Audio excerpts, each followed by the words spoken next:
Hi, I'm Leah with Landslide Technologies, and today we're talking with Tom Sant from the Sant Corporation. Dr. Sant, it's great to welcome you today. Thank you. It's fun to be here. Absolutely. So, Dr. Sant, you're recognized as a sales expert and trainer with a particular focus on effective and persuasive communication. I believe that's your passion, right? Yep, exactly. And in your book, Giants of Sales, you talk about 4 ideas that really revolutionize selling. Can you briefly tell us about what these ideas are and how they're relevant to today's selling world? Sure. Well, the first 2 are related to process and relationship. What we found is that if you follow a consistent and well-defined process, you get better results.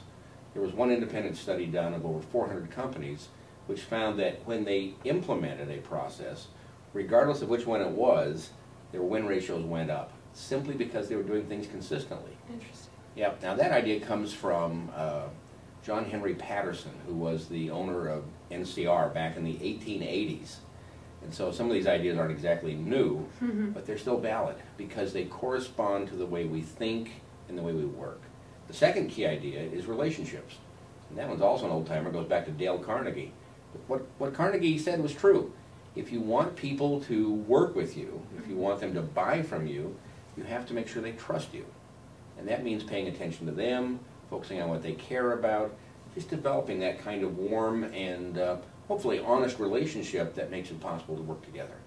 So you talked about process and relationship being the 2 ideas that start the revolutionary of the 4. What are the other 2? The other 2 are less known. One comes from a guy that's kind of been forgotten now, a guy named Elmer Wheeler. And what Wheeler said was, if you want to improve your sales results, deliver the right message in the right way. And so he focused on helping people understand that the way we use language can have a tremendous impact on the likelihood of actually closing business. One of his simple examples was a waiter who comes to you at dinner and says, "You want any wine tonight?" You have 2 options. You can say yes or you can say no.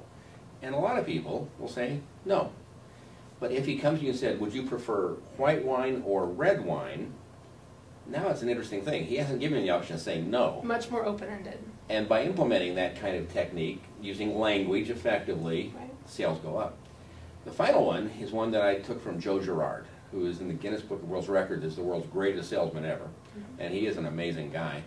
But what Girard did was he found that if he stayed in contact with all the customers, prospects, just people that he had ever had any connection with, he increased his chances of selling.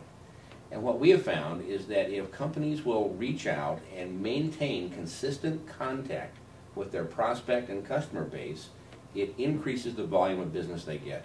Not immediately, you have to do this consistently, but after 7, 8 months of sending a message a month or contacting them with a phone call, mixing it up is the ideal thing. Sales can really take off because you're top of mind, you have that awareness, and when people are ready to buy, who do they think of? They think of you. Absolutely. So you just said a few contacts a month, mixing it up with a phone call or with an email. How can you not be a nag? I'm sure that's a question you get often. Well, if you only send 1 message a month or 1 every 6 weeks, in the stream of things, that's not too much. People won't feel like you're pestering them. If you're sending 1 a week, we might have a problem. We might think you're stalking us. But 1 every 4 to 6 weeks, not too bad.